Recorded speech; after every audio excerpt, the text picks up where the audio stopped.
రాష్ట్రంలో సమర్థులైన పోలీసు అధికారులు తగినంత మంది లేరా? లేకేం, ఉన్నారు.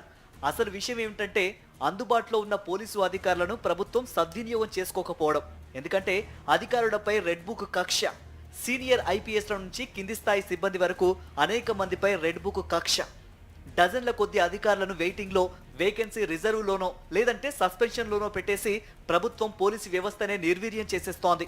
శాంతి భద్రతలు దిగజారుతున్నా, మహిళలపై అత్యాచారాలు పెచ్చుమీరిపోయినా, దోపిడీలు దౌర్జన్యాలు పెరిగిపోయినా ప్రభుత్వం మాత్రం రెడ్ బుక్ రాజ్యాంగంతో అధికారులందరినీ పక్కన పెట్టేసింది. 2024లో సైబర్ నేరాలపై ఏకంగా 7.23 లక్షల ఫిర్యాదులు వచ్చినా పోలీసు వ్యవస్థ సత్వరం స్పందించలేకపోయింది.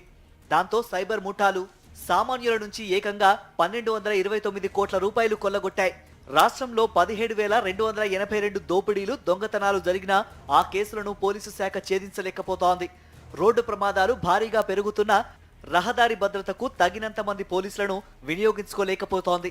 అయినా సరే చంద్రబాబు ప్రభుత్వం రెడ్ బుక్ కక్ష రాజకీయాలకే పరిమితమవుతూ ప్రజల భద్రతను గాలికొదిలేసింది.